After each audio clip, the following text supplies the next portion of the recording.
Shazam! All right, you ready? Let's crack it. 1, 2, 3. Oh. There you go. There you go. Cheers. Cheers. Congratulations. Yeah, thanks. Yeah, I mean, I didn't want to be the first one to do it, but it just happened. Yeah, I mean, trendsetter, right? Trailblazer. Yeah, no. The trailblazer. That's not a good task. Well, I mean, it's a very important task, but it's very dangerous. Definitely. Yeah. All right, so this is Cullahcast number 31 with Clare McCullough. This is my sister Clare. This has been after a long hiatus. I think I looked, the last Cullahcast was in like July or something. Or I don't even know, something like that. Maybe June.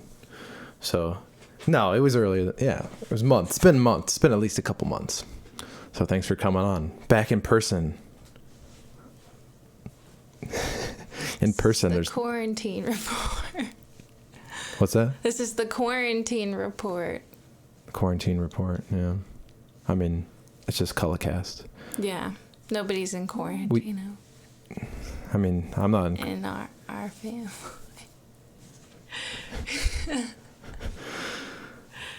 God bless. You know what? Trailblazers. Who are the Trailblazers? Jeez. You know, Tammy Baldwin, probably.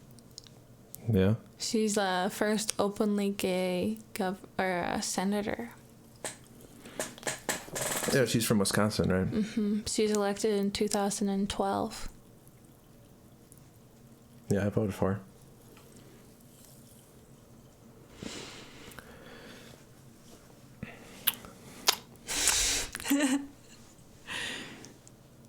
Dude, this QAnon stuff is so crazy.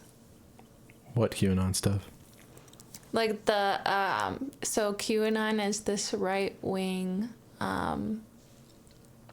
political, I guess, organization at this point who believe that the mainstream media is all fake and everything's run by cannibalistic pedophiles who are out to get Trump. Pedophilistic cannibals? Or cannibalistic pedophiles? Wait. Either way. Whatever. I'm not really sure, but it's super conspiracy theory, kind of like right wing, like they're out to get us kind of stuff. And they're out to get us? Well, yeah, I mean, I've heard of QAnon. I mean, I know of like the phenomenon of Anonymous, which is like the like decentralized hacking thing. And I thought that, like, from my understanding, a lot of the QAnon stuff comes from like 4chan or 8chan or any of that stuff. Yeah. And I haven't seen, like, I've been following different hacker like news and network security stuff. Like, I've been interested in that for a while. And so I follow some of that hacktivism, as they call it, like things. And from what I've heard from those people in that industry is that QAnon is not real, but that's what they say. But I don't know I don't know to the extent of what QAnon. I know it's more of like I don't know what they're saying. I'm not tapped into that stuff, but I don't know what's going on or what it is, to be totally honest. I know that it's like an organization, or it could just be some information that's coming out, and then it's decentralized. Like anything can post anything on Twitter and just do hashtag QAnon, and it's like, oh, what's that? Yeah, definitely. Same with Anonymous. It's like, that's the kind of the beauty of it, is that anyone can take on that role and be that person and make an anonymous account and share information under that name. I mean, that's what anonymity is, right? I mean, to a degree, but everyone's watching them. You can mask yourself from Twitter, you know, for sure. You can mask your location.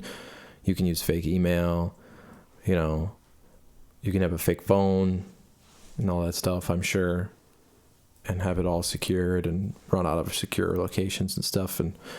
But I'm sure it's a headache to do it, but it's possible, you know. And I think Twitter, out of all the social media, they do the least censorship, which isn't saying much, but it's still, at least, I don't know, from what I've gathered.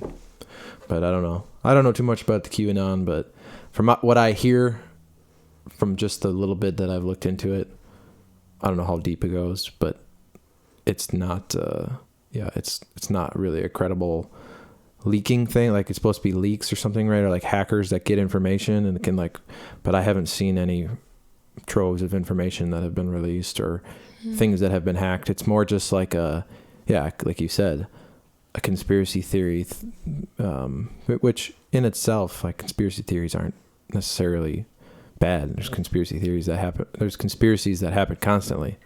Like, it's just a... Well, I think, like, believing in aliens is very different than running for office on a platform, like, based on those conspiracy theories. Like, I mean, isn't that what all politicians do? They just run on the conspiracy theories of the day? Like, I don't think that... I don't know. I think that there are the people who are out there working for others. But, what does that mean? Like, people who are good people. I believe that they're... So you're saying people that believe in conspiracy theories aren't good people? Yeah, honestly, sometimes.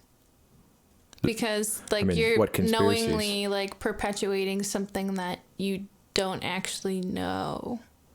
You know, but like, you just said they're knowingly doing it. Mm-hmm. But they don't know it. How do they know it and don't know it?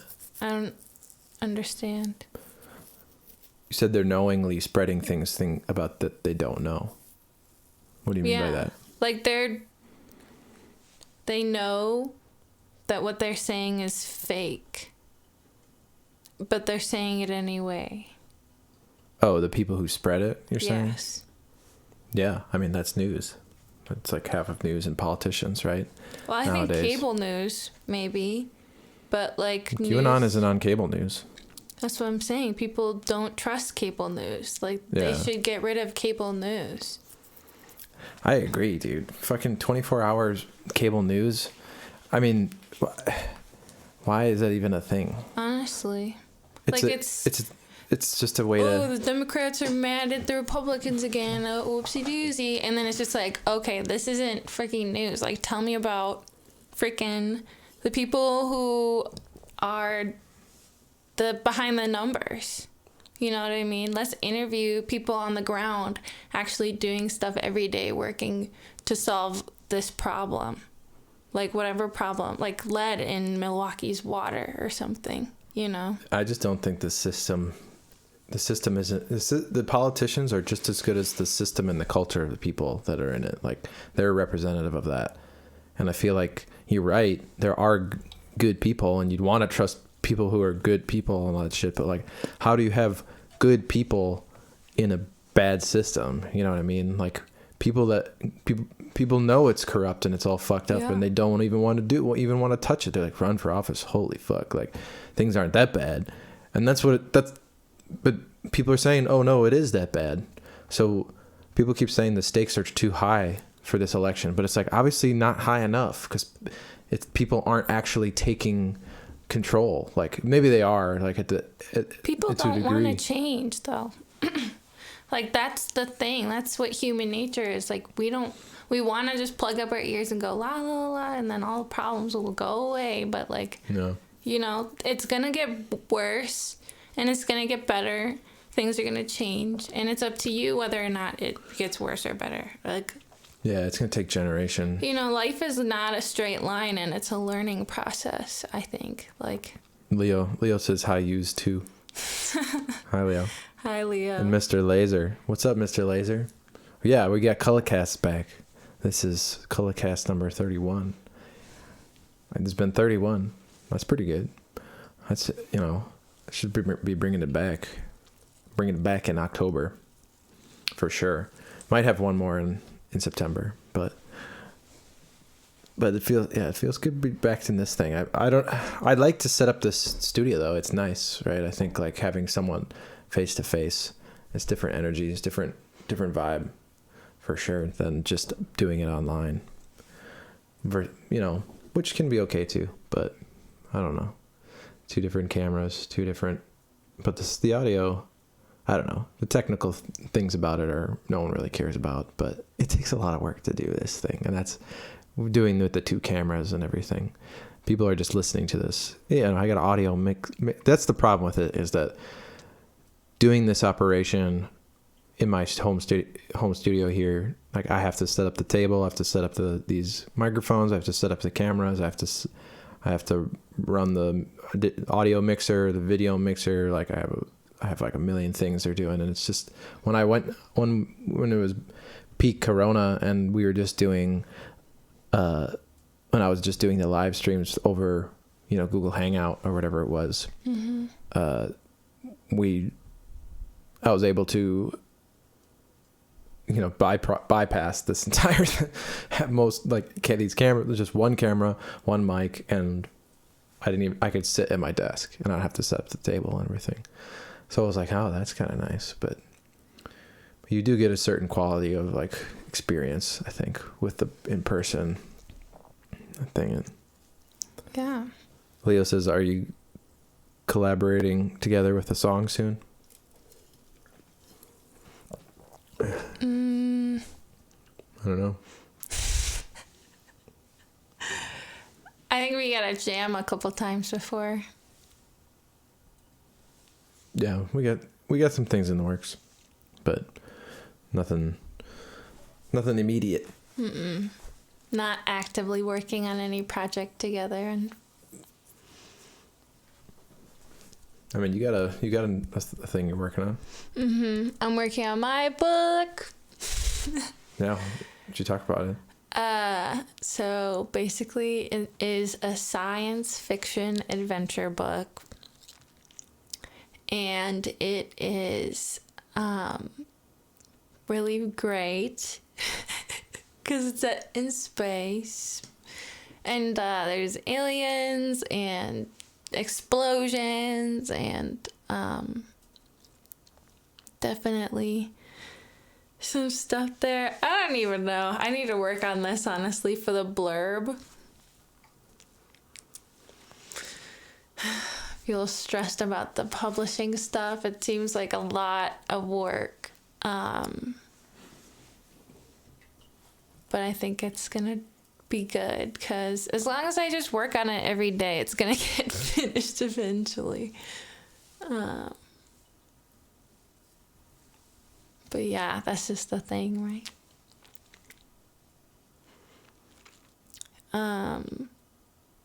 But yeah, I don't know. I think it's definitely the first time I've ever written a book before. So editing process has been really intense, and I've been going through it looking for like passive voice and like words that I just like overuse, and like just like inconsistencies in the way that I refer to things. And I really need to make like an actual language for these people, because what do you think about the names? Ian's read a little bit of my book so far, so he's read the first half of it.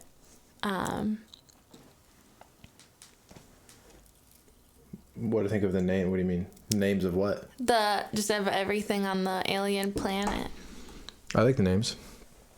They seem like alien names. Okay, good. Yeah, I mean, I close my eyes and I bang on the keyboard, and then whatever comes out, that comes out, I mean, that's what I've done before too. Come up with names. I mean, you're writing a book, so it's like there's a lot of process to it. I know, but I should have like a name for them. I should have it mean something, so it adds depth to the character or whatever. It's just like, oh my gosh. it's just like I feel like what I've struggled the most with is the characters, for sure, and making them not be like cardboard cutouts. Yeah, I would imagine that'd be tough. The character development of a whole story, lots of different characters and moving pieces. How many words are you going for? 80,000 for until I start giving it to publishers, but I'm at 72,000 right now. So I'm trying to get to 80,000. So that's the minimum. Mm-hmm. Yeah. Yeah, I mean, you're writing your first book. That's pretty sweet. I don't think I could ever write a book. Yeah, I got to build an entire world. I'd like to write a book one day. That's why it'll be nice. I can just ask you once you're done. Be like, how do you do this? Yeah, I don't know. You kind of just like. It depends on what kind of a writer you are. So, there are people who say there are two types of writers. There's pantsers and plotters.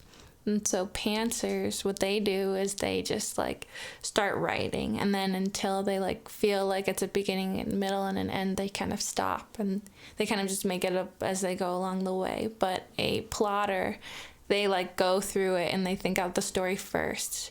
And then so they'll have like a more complete first draft, but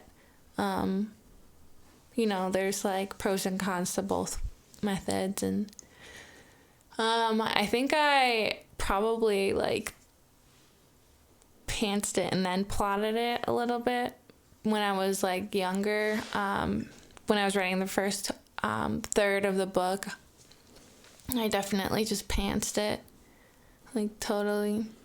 It's so funny. Pantsed it. Yeah, because you go by the seat of your pants or whatever. You Is kind that of just like yeah, and I was wondering what pants come from. yeah, so you go by the seat of your pants because you just write, and you just kind of barf on the page, and whatever comes out, what comes out. And so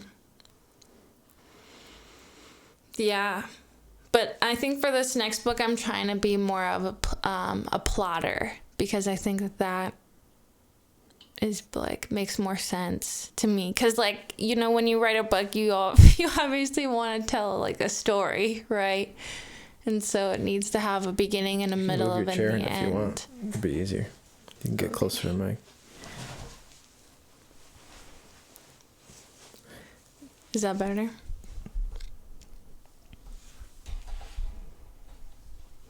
And so I think that like all stories and all conflicts are just that. It's just like a beginning, a middle, and an end. And whether or not it has that identifiable like closure, like multiple times, like every single like 2 paragraphs should be like a story in themselves, almost.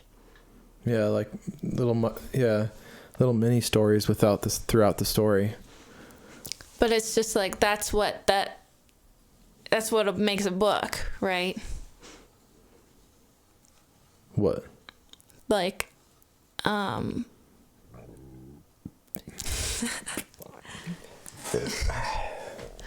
the sounds. I'm like a really big fan of Brandon Sanderson's lectures. He's like my favorite YouTuber right now. And he had a guest on for one of his things, and so she had this really probably the most like foolproof almost like method for having like a story, like a beginning, a middle, and an end.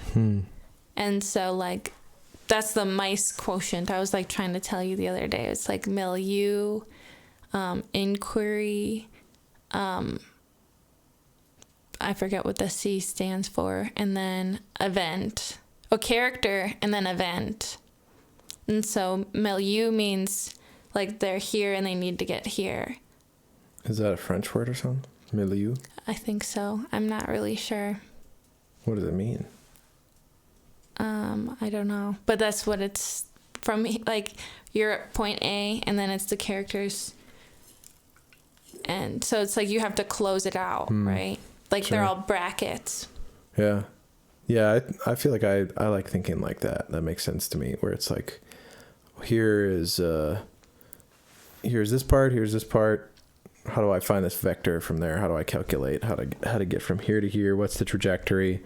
What kind of steps do I need to go along the way to Right. to develop this? What are the stages of a character's life? How do you categorize inter-character relationships?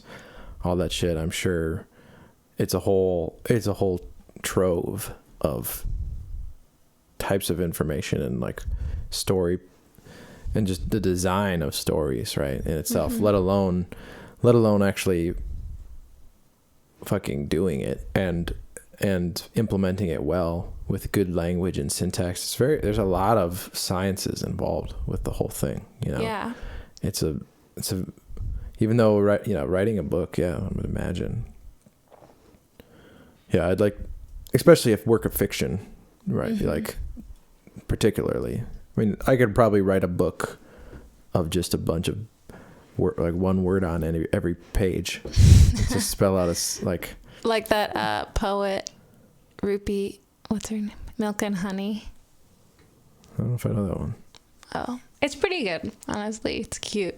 It's like powerful, I guess. I don't know. Poems. She only has like 3 words on like a page. In the drawing though, too. Yeah, I mean, I was thinking 1 word on each page, and you have like an 80,000 word poem that you put 1 on each page. It's prose. But only 1 word centered on the page, and so you have to go page by page. So then I'd call that a book, right? And then I could say that I'd wrote a book. How many volumes would that be? Yeah, you can turn that into volumes and just be like, oh yeah, I've written 500 books.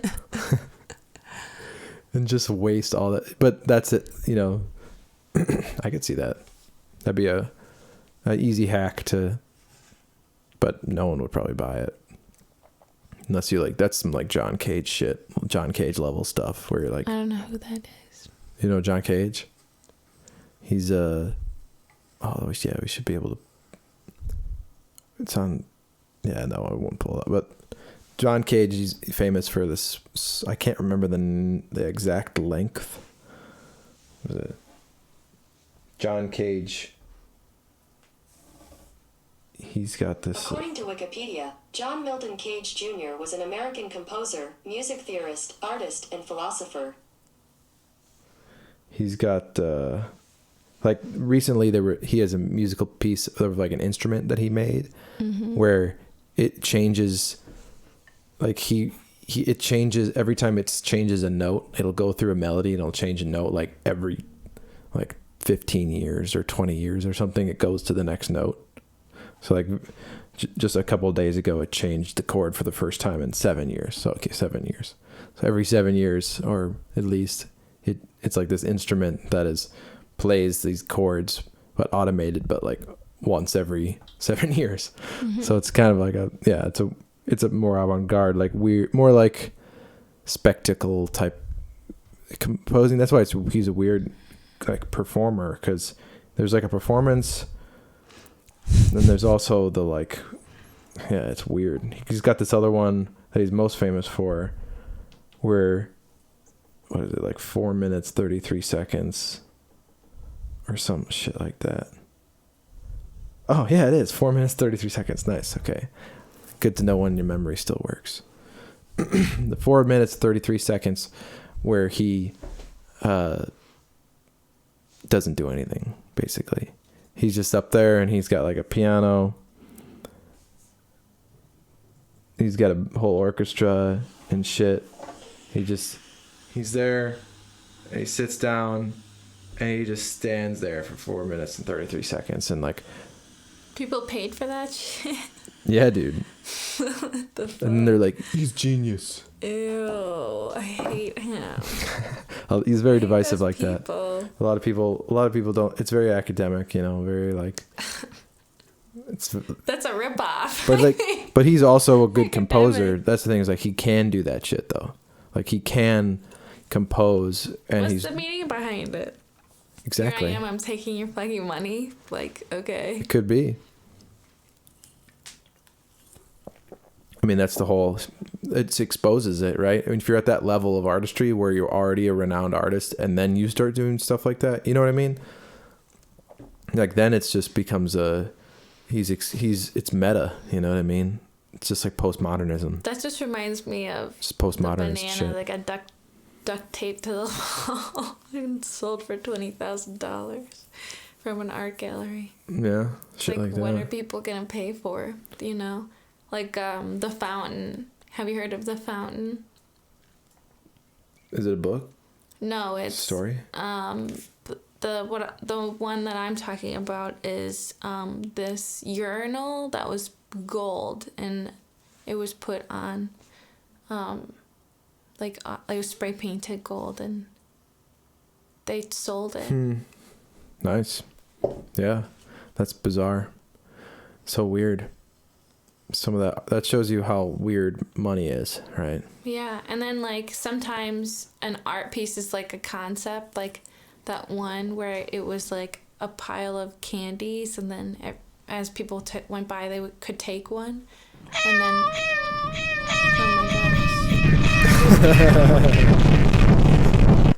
oh my god! Thanks, Doisman, for following. that's my follow noise. Oh my god, I'm so creeped out. That's exactly why I do that. It's just like it feels like it's gonna go forever and everything's gonna. It's a meow train going ready to crash. Thanks, Doisman. Appreciate the follow. So I moved Cullahcast to Twitch here. I'm gonna use the audio and I'm still gonna release it as a podcast, but so I don't know, you guys did this. This is Pat. Oh. Pat. McCullough, cousin. Nice, dude. What's up? Nice. I was like, Pat. I know, Pat. I was thinking about that. What's up, Pat? Yeah. I've been using Twitch more often. I do Cullahcasts like this, where it's just a podcast where someone comes over, or we just chat, about random things. I also play some games, play Dungeons and Dragons every week or so. I think we're off this week, obviously. Well, not obviously. We usually do it tonight, but I'm doing this instead. But I think we're going to get back to it. Play some games, play Age of Empires. So, Pat, do you play Age of Empires? I think you do, from my understanding.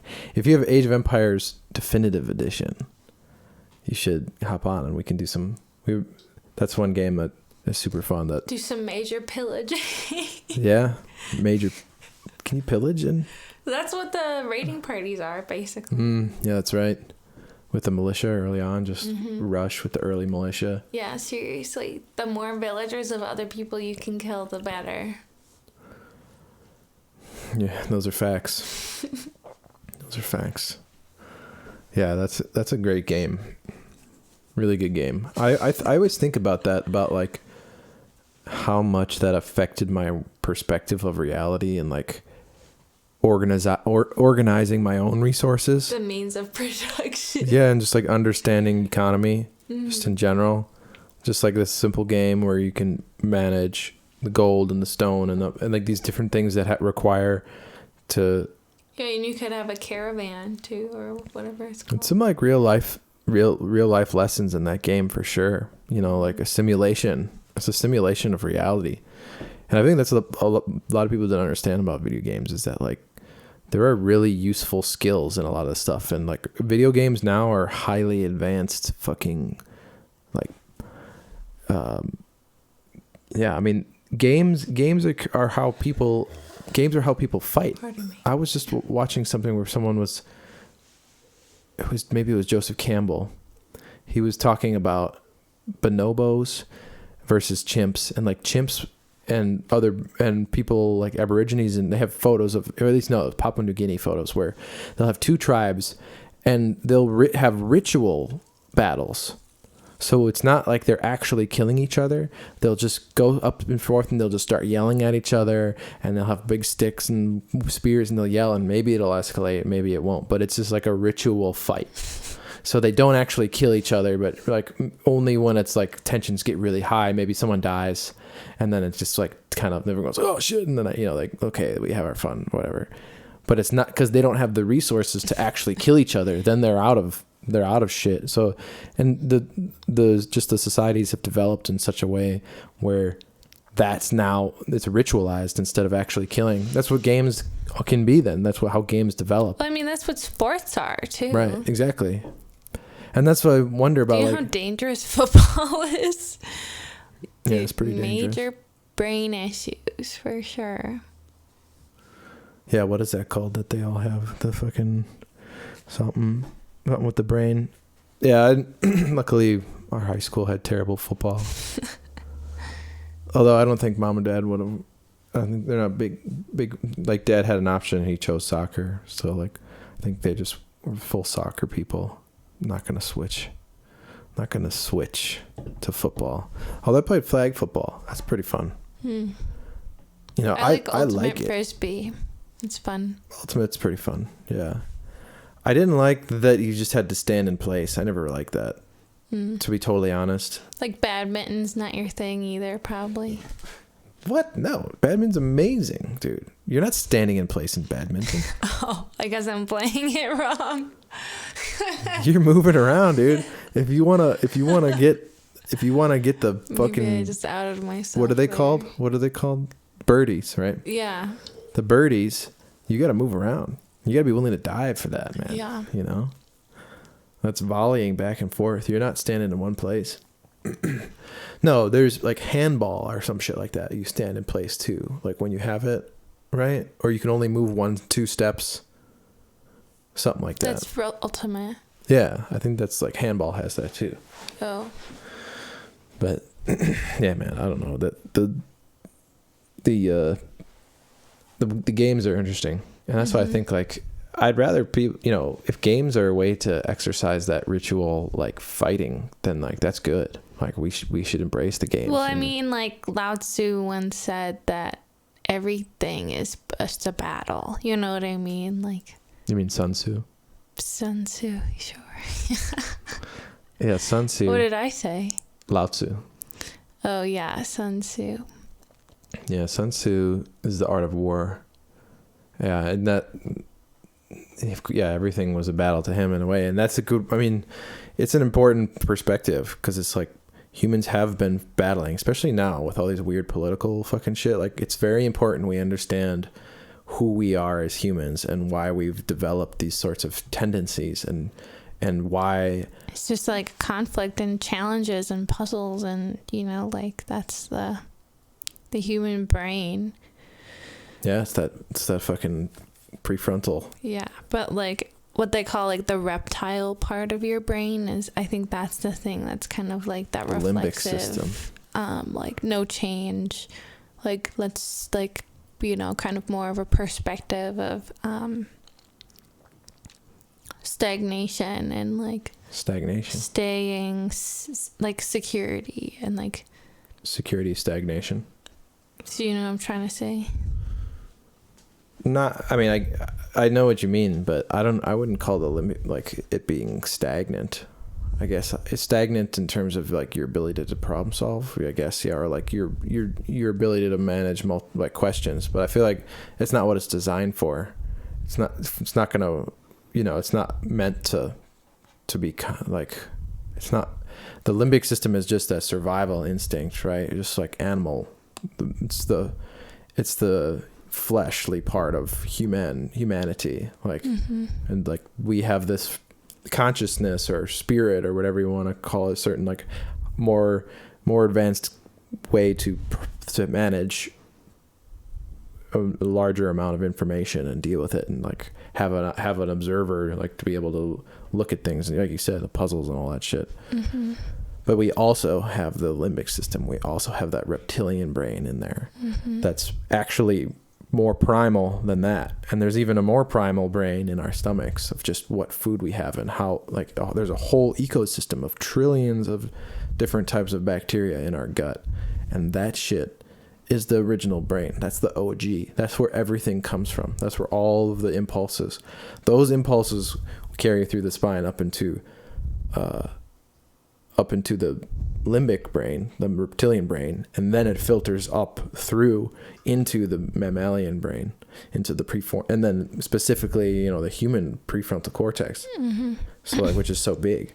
So it's like we got 3 brains happening at once. Mm. And that's, I think, part of why, like, when they describe psyche and shit, and there's like subconscious and conscious, I feel like that shit's like related.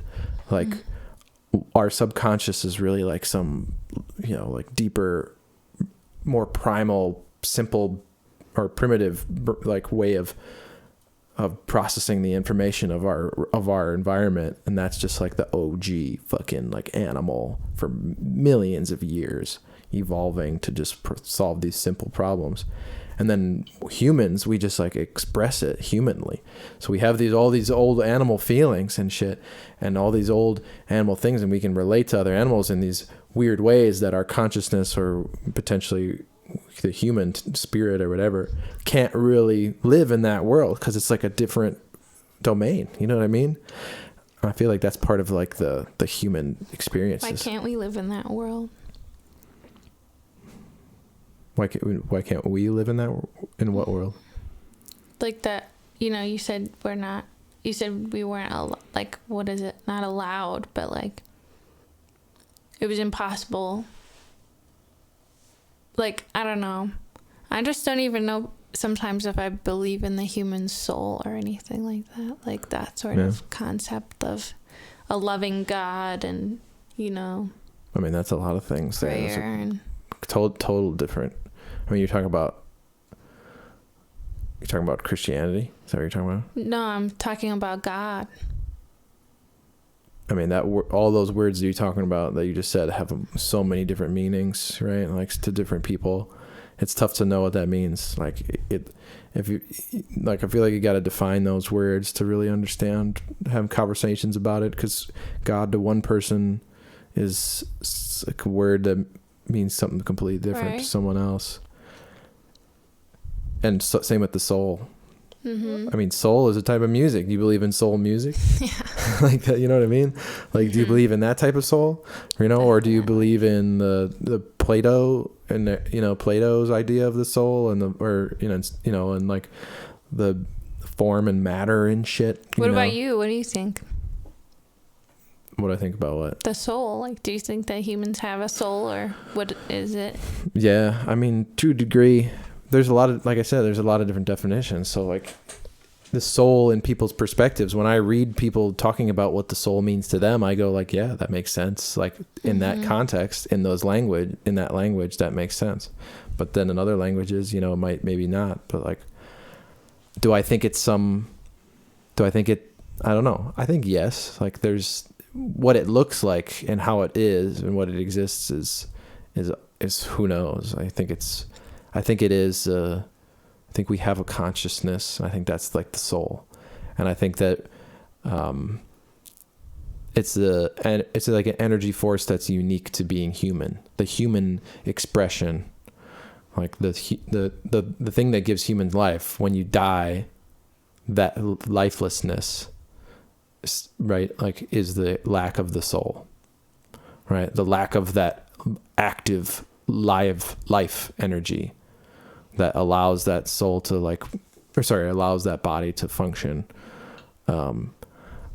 Whether or not the soul carries on to another dimension, or if it gets reborn, or if it's like just put into another human, or if it's brought back in, collected by everyone, or who knows. I think it's part of I believe in the collective unconscious and the collective consciousness, like what does that mean? Like I believe that all of us have souls. We experience these like life we experience life uniquely as individuals with our quote unquote souls, but also are experiencing life collectively as a superorganism, or whatever you want to call it, like together, humanity, like we're all connected. What's that Star Trek thing? Not Groot. Borg. Borg. The Borgs? The Borgs. You're talking about those the hive mind consciousness. yeah, the Borgs, yeah. Yeah.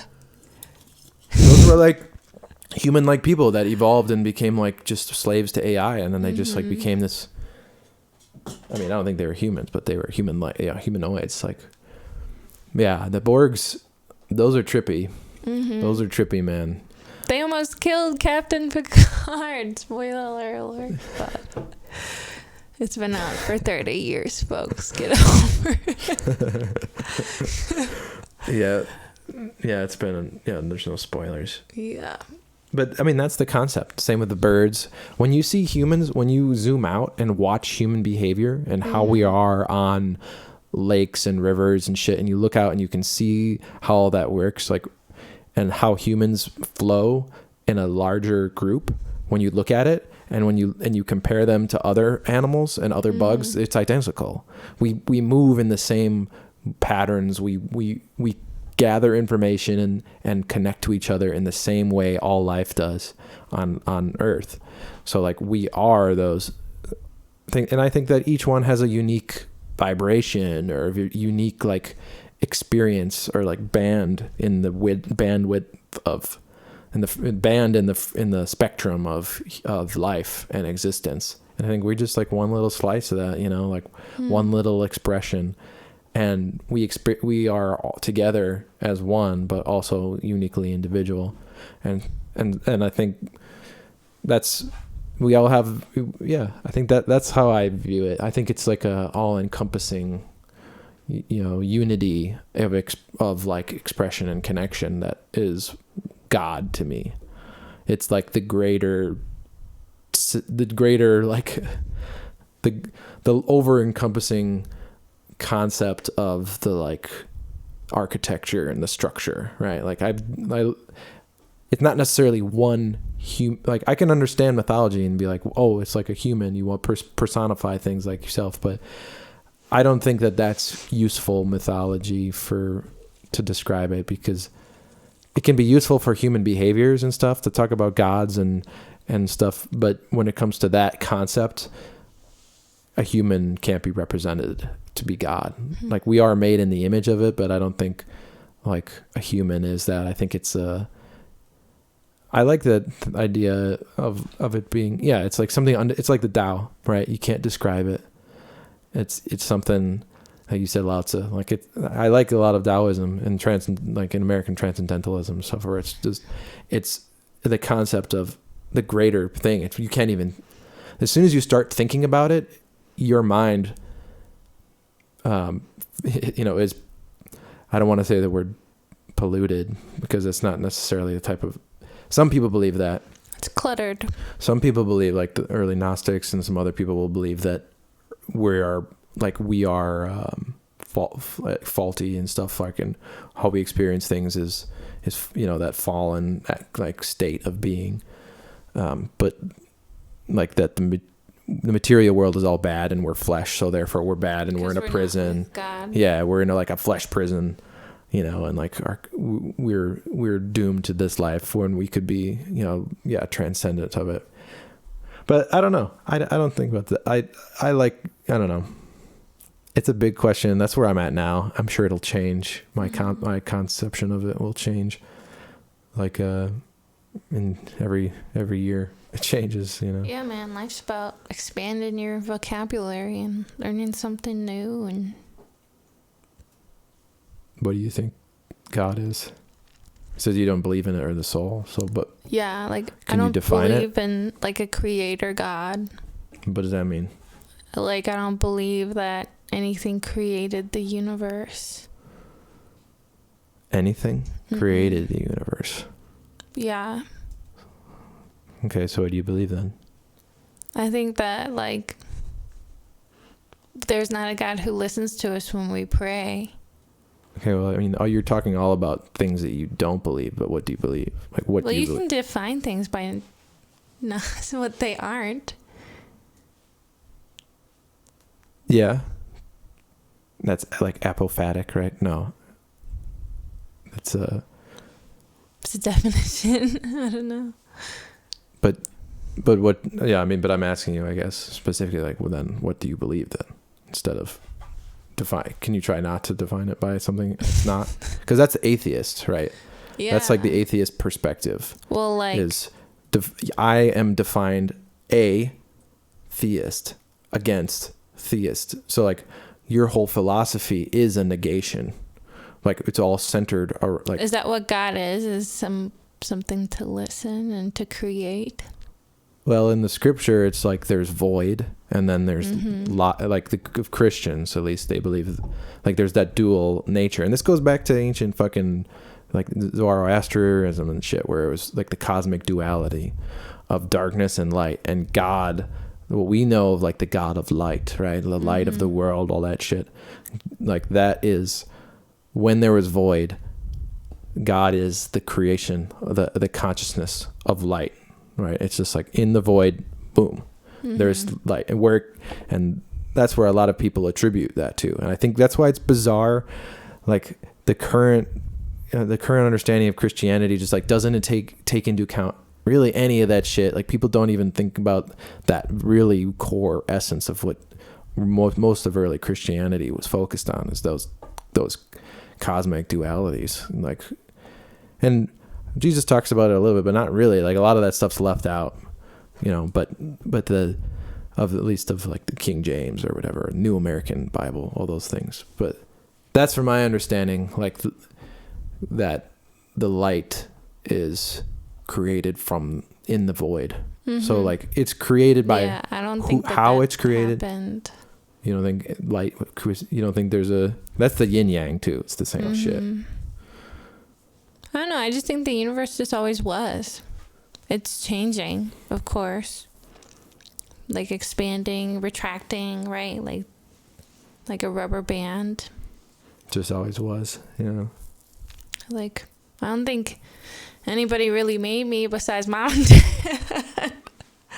Yeah, I guess it's just like a concept of, I mean, you said except mom and dad, right?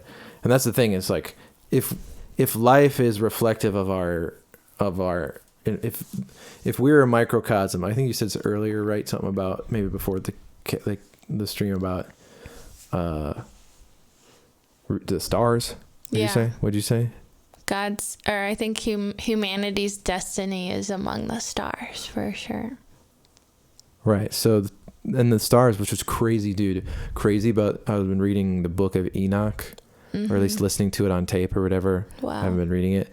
And there's crazy passages where like Enoch's brought up where like there's a giant cosmic, like he's up in space, and there's like this huge chasm, and there's angels carrying him along, and he's like going on, he's just like freaking out, he doesn't know what's going on. And he's in this room where stars are imprisoned for like 15,000 years. And he talks about how humans are stars.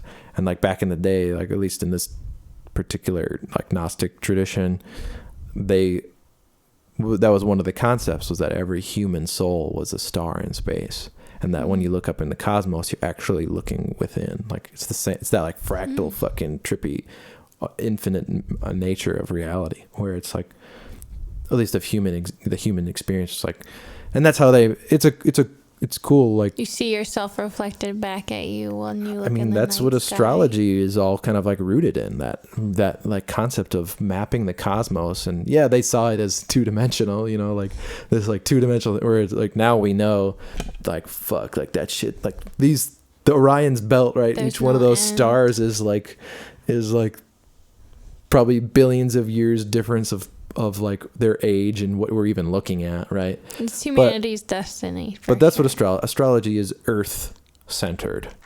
What is that? I don't know what they call it. Earth. What if you were born on Mars and you had to get your horoscope read? They would be totally different. Such a headache. It would be totally different. You'd have to get a whole new horoscope for Mars. Yeah.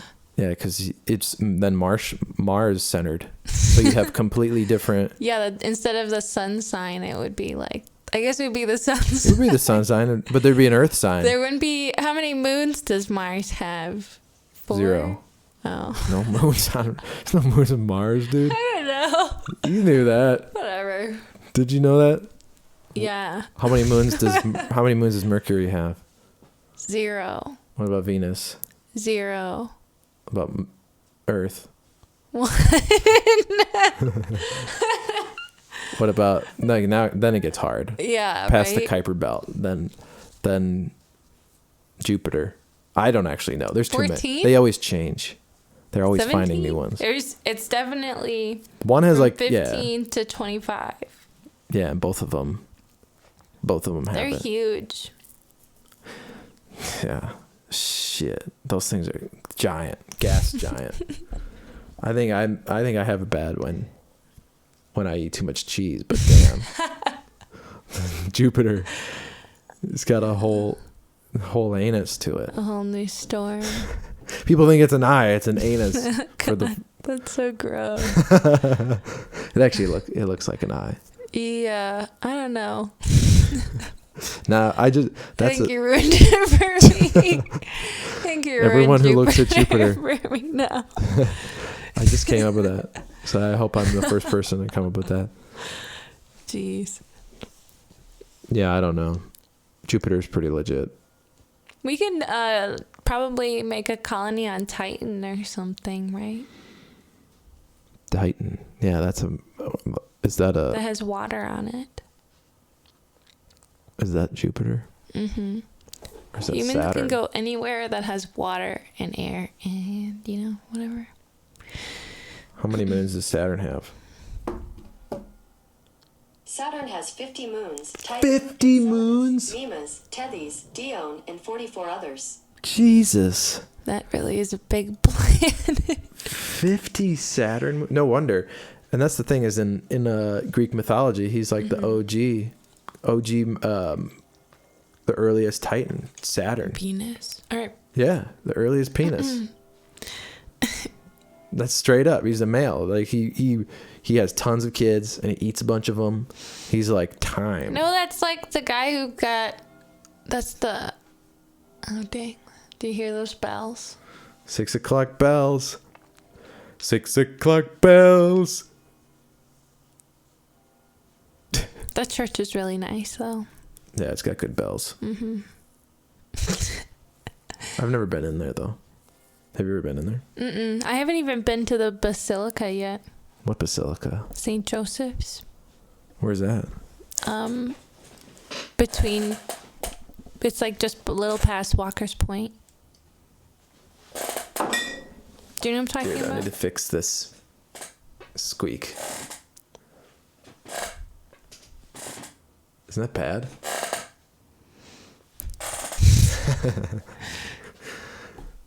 Yeah, dude. The Pluto planet. not anymore. It's a type of like. I mean, it's still in astrology. You know, I'm glad we're learning more. But I mean, I can understand why. There's other ones too. Like if you're going to consider Pluto a planet, you have to consider a bunch of other ones a planet, and it's a slippery slope. It's not accurate. I'm fully supportive of the declassification or reclassification, however you want to look at it. Demotion. Yeah, it's pretty much a demotion. Well, planet's a demon, so it's close enough. Yeah, right. No, it's not a demon. Pluto is Hades. It's the underworld. And the underworld is, it's trippy. Yeah. There's a raging fire river to get to it, and you have to pay a coin to a ferryman to get you across the river to the other side, and then you have to what else do you have to do? I don't even know. I guess that's it. Leo says, just looked up how many moons Jupiter has, and it's 63. What the fuck, dude? That's too many. Yeah. It's starting to get onto like numbers where my mind can't out even. of control. Earth only has one moon. Be Free says, but Pluto. See, that's another reason But to Pluto leave has a Earth. lot going on, I think. Yeah. You know, you just go It's to reclassified as a more dwarf moons. planet. The more moons, the better on my planet, I think, for sure. We only have one moon on Earth. Let's go to Saturn. What are we doing? What are we doing? We're way behind. Well, we could probably we make, the moon is technically a satellite, and that's what they call, and so we have lots of man-made satellites. So technically, if you're gonna change that and say satellites instead of moons, the Earth might already be, I don't know, beefy. So that's why we're special. Huge moon, yeah. You guys should look up how many man-made satellites are on Earth. I wonder if that's more than... On Earth or around Earth? You know what I mean. There's satellites down here, too. Satellite TV. It goes because it's satellites in space.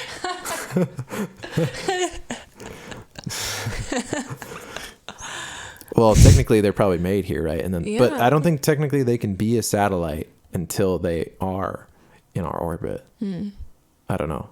Is radio satellite? I don't think it is. It's towers. That's just the method how it broadcasts. Radio is a wave. It's an electromagnetic wave. Radio waves. Weird. And so they're like really high frequency or really low frequency. I forget what they are. Radio.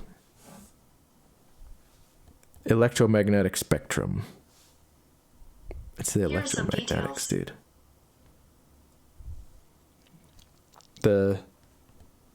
Let's see, microwaves are 30 to 3 megahertz. That's high frequency. Radio waves are medium and low frequency, all the way down to extremely low. Can go from 3 hertz all the way up to 300 kilohertz. Interesting.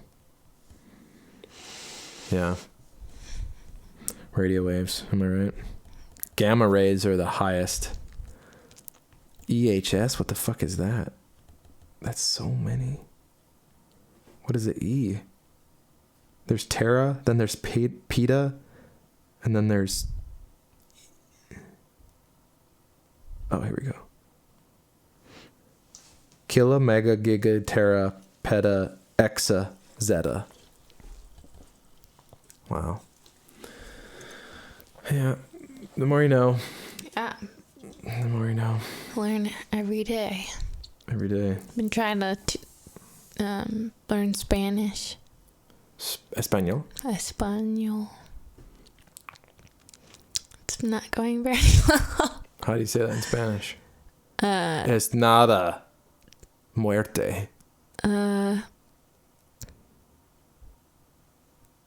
Yo comprendo nada. Yo trabajo nada. Yo Por no mis comprende. inteligente. No comprende. Yeah. Yo no comprende. Yo sé hablar el vestido, to dress. You want to speak to dress? No, I said I know how to say it. You know how to speak dress? I know how to say dress. Is that hablar or to say? Decir. Damn it. I should have used decir. What Yo is sé decir vestido. Spanish friends, help us out here. This isn't connected to the chat. So Be Free says Duolingo is a good app. Yes, it is. Yeah. That's where I've been learning it. I've been slacking off a little though recently. Leo says, I believe the reason that our moon sometimes looks larger is because of the axis and gravitational pull on the Earth is oval shaped and not a circle. I believe that. That's a good reason to believe in. Yeah. I'd say. It's convincing to me. Say a bunch of science words and just be like, yeah. I'm assuming it's proven. I mean, I feel like I've read that in a textbook, right? Like, Yeah. fourth Gravitational grade pull. or something. Yeah, cycles of the moon. I know it's getting closer, right? I think it'll slowly get closer and closer and closer every year. It'll smash into the earth. I think eventually, yeah. I think that's... When will the moon smash into the earth?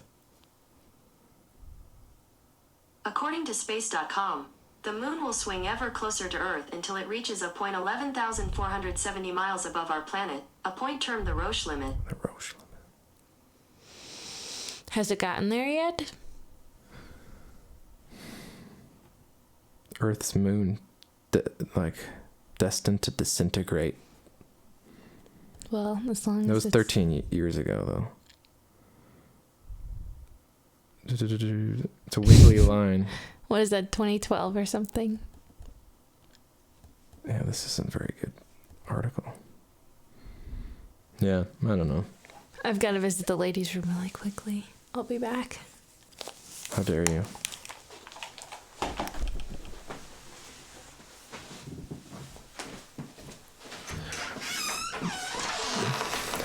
This is what we try to avoid on the Colorcast. But people just storm out. They just leave. Claire is not a linguist. No. She can write and read, as far as I know. But she's my sister. I'm giving her a hard time. Yeah, she's an author. She writes. I think she knows a little Spanish. She might know a little more than me. I don't know. I think she took more years. It's been longer. But okay, this is when I would switch. Let's see how I can do this. Switching the connection lost. That's why. If I switch it to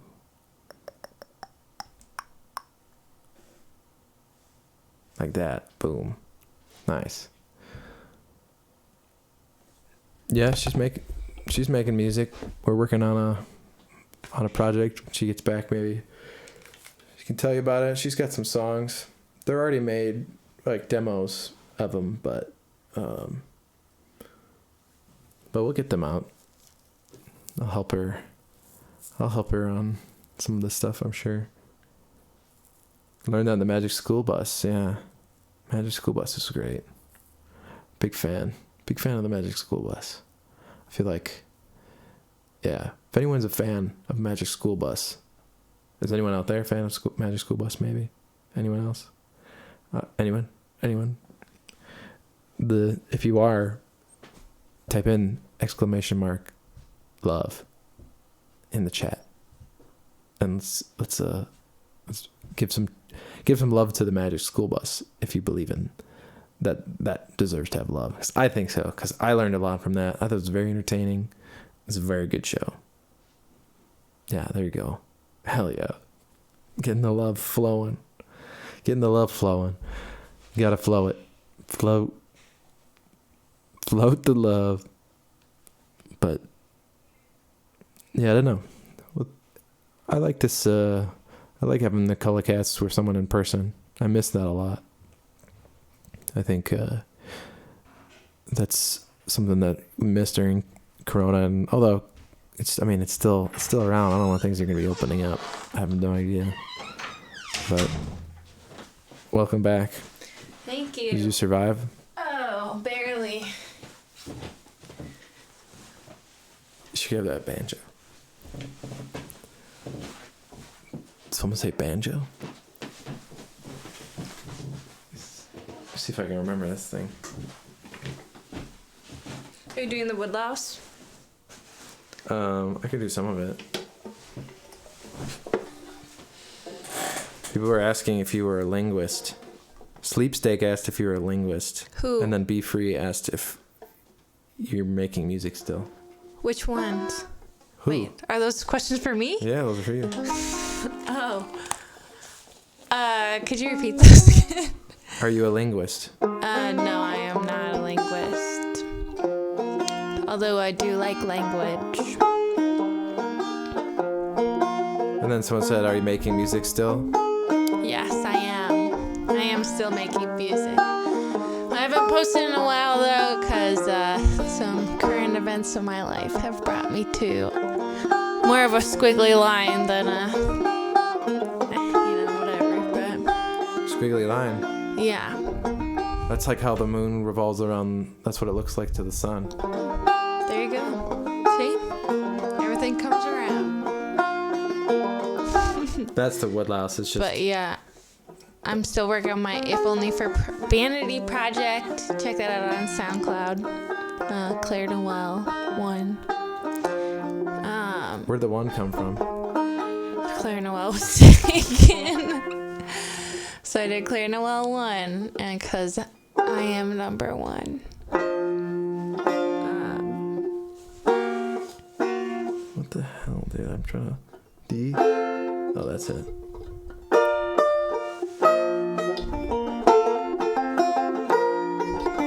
That's what it was. It was like.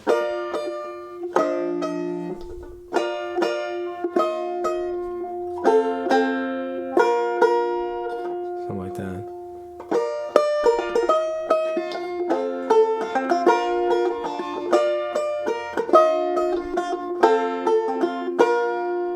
Something like that. Or in the woodlouse. Ah, shit.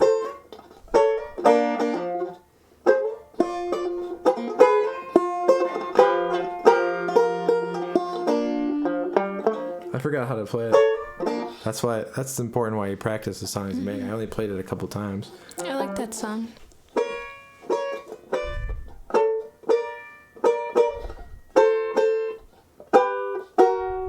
Like, I don't know the last chord.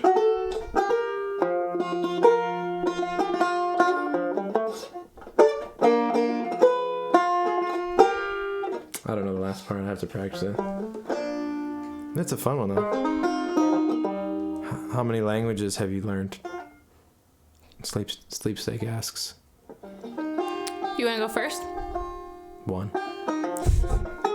I'm trying to learn 3 languages, English first of all.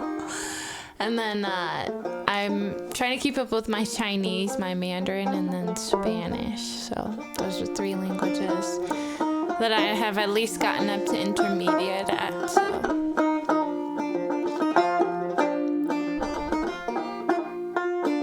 But yeah. Yeah. What do you think about the banjo? What do I think? Yeah. I think it's fun. I like the banjo. It's like doesn't even take. I feel like it's easier to play when it's like. It's more of like a rhythm kind of thing.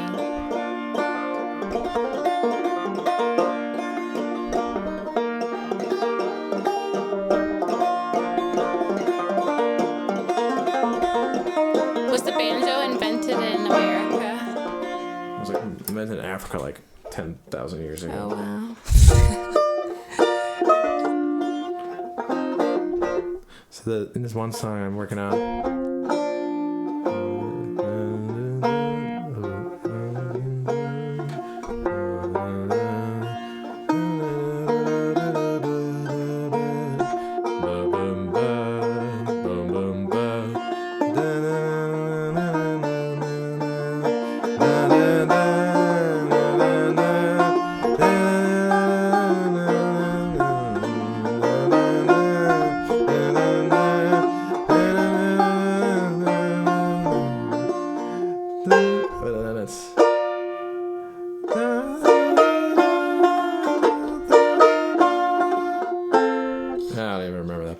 Shoot. Then I think it's that.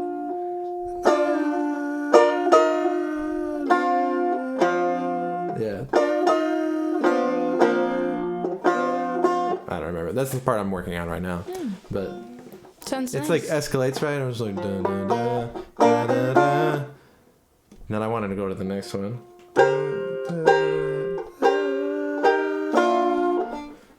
I was trying to do D. I couldn't find the next note. I didn't work through it. Should you try D?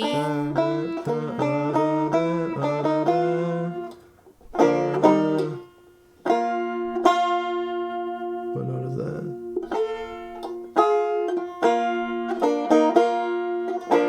Yeah, I'll figure it out. But it's like a nice little ditty, something simple.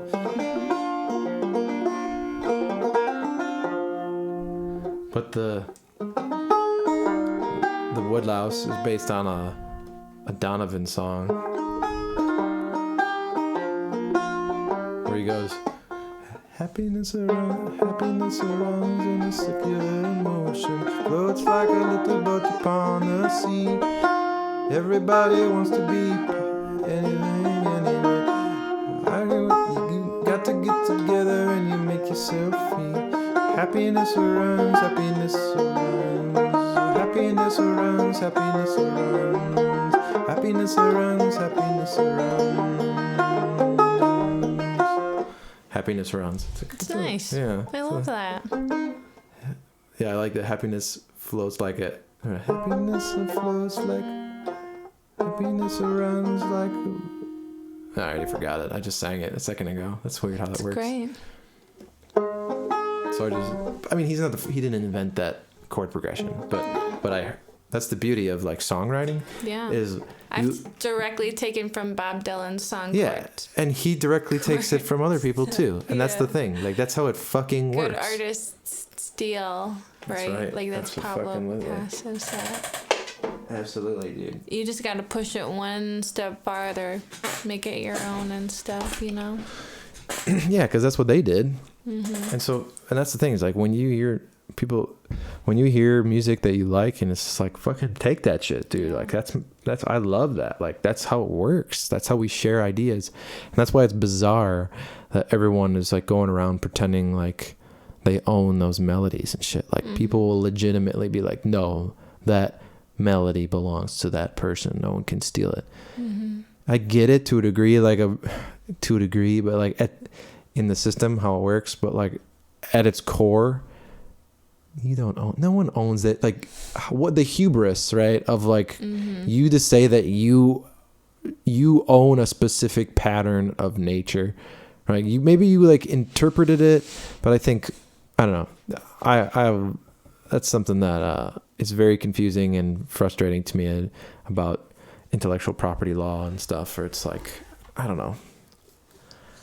Before people sold vinyl and like owned songs, there was no ownage of songs, like, or people just sang things and they shared it. Well, you had to pay in order to see Homer, though. You know what I mean? Yeah, but like you were paying to see this. Beckler, you weren't paying to license his music. You know, maybe he licensed it. I don't know. Actually, I don't know. But right now, like. You wanna if you're a good pianist out there and you want to make some money on Spotify and shit, you learn those old classical songs and you fucking record it and you release it on Spotify because no one owns the rights to those songs before 1910 or whatever. Like any song ever written before then, you can just fucking record yourself and sell it and you can own everything. Yo-Yo Ma. No. Wait. Like, you mean taking his recordings or like? Well, I mean, Yo-Yo Ma makes money by. Oh yeah, dude. He plays class. He can. Yeah, probably some of his best money is probably some of those classical cello. The classical cello things. I think he even played at Barack Obama's nomination or something. And he probably got paid. Yeah. He probably got paid for a song he made. And that's the thing a lot of people don't know about recording rights is that you can actually get royalties if you say where you're playing your songs and. Say like, oh, we're playing. This is you submit set lists to like when you're playing legit venues. Yeah. You know, like that pay their ass cap and BMI fees and shit. Like, you say I played my 4 songs here. You actually get a royalty for performing it too. So you just have to have like the systems in place, and when you go on like a tour and legit venues and stuff, you submit it. And a lot of places do. And I don't know, it should just be I don't know, it's something that I haven't done yet, but I haven't really played the like big venues and stuff, but I probably should if, out of habit and just like, it's not that hard to submit it. You just say which songs that you played and then it automatically does it. But I don't know. It's an interesting thing, dude. Kind of complicated. And it's like kind of on purpose too. It's like that's the fucking shit about it. It's complicated until you know it, and then it's not. And that's the thing with everything else. It's like It's complicated. It's definitely overly complicated because there's all these different types of rights where like different sub industries of the industry. So like how many different industries can we make off of a recorded sound? Mm-hmm. Like, right. Like there's like the licensing with radio, and then there's like the distribution, and then there's like every time it's on the radio or every time that it's on a certain platform or these other things, there's all these different ways of collecting it. So it's all bureaucracy. It's all just like all these different companies that collect things for you. It's better now than it's ever been. Yeah. It's better now to be a musician than ever before, really, because you can own everything and you can have all these robots and shit like be working for you and collect that shit. But if you don't have any play, then you're not getting anything, right? That's the biggest hurdle for a lot of people. I don't know. It's the biggest hurdle in general, I think, to like make money off of your art is you have to have people watching or looking or listening or whatever, consuming. Like people tapped in. Like you have to share it. Right. And you have to be willing to share it. Mm-hmm. Is that a raccoon? That's my stomach. You have the stomach of a raccoon. Yeah, I guess so. I hate raccoons. You hate them? That's pretty. I hate them. That's a lot. They're pretty gross. They're a lot, honestly. They're pretty gross. They're like a lot like humans. They're disgusting. They're pests. I think pests are like... I don't know about that. Yeah, for sure. Be free could hear it. Hear my stomach? Give this guy some money so we can get some Chinese food. What? Just going straight for it. It's the trash bandits. They don't give a fuck. Dude, I was on King's Walk menu for like way too long yesterday. They didn't even have it like uploaded like on their site. It was like Did you eat King's Walk yesterday? No, I didn't. I managed to be like, Claire, like you don't eat this. You already are in like the worst shape of your life. What? I'm in the worst shape of my life for right now, for sure. I mean, I wouldn't be so hard on yourself. Terrible. Trash panda. Yeah, I've heard that. Yeah, I mean, raccoons are pretty smart, and they're like really closely related to humans. They have like almost opposable thumbs. Yeah. Oh my gosh, they can like lift stuff and like. I don't know if they're a pest. I don't know what the definition of a pest is. I feel like pigeons, like rats, like pigeons are pests. Yeah. Mm-hmm. Cockroaches, ants. Is a panda? Oh god, I said panda. Is a raccoon a pest? According to home guides, because they pose a significant threat to your safety, raccoons are considered pests. Mm-hmm. Yeah. Told you. Raccoons can offer some benefits to your garden, though. How? But they do not outweigh. Well, those contributions do not outweigh the potential damage. I don't know. Do they shit everywhere? No, they have those like thumbs. They get in the garbage and like wreck shit, and I think they've been. Oh, they eat because they keep the yard free of pests. They'll eat wasp larvae. They eat rodents. That's what they're meant to eat.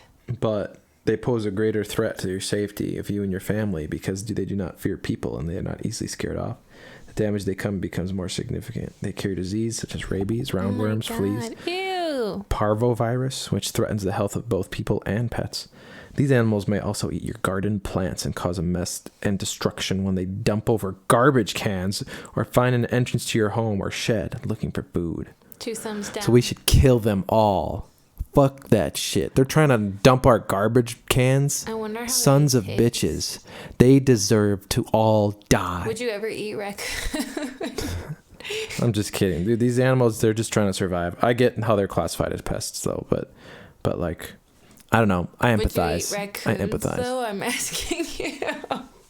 Would if somebody gave you like a raccoon steak or fillet or breast or whatever the fuck they call it. A fillet? A fillet of raccoon? B-Free says they wash their hands. COVID protocol followers. Oh, good. Leah says they spread rabies. Yep. Rabies is a pretty fucked up thing that'll mess with your shit. Man. Oh, Pat says, do you guys remember Joao joking about picking up fresh roadkill? Oh. Yeah, I'm sure he does. I'm sure he'd see some and just be like, oh yeah, we're gonna cook that.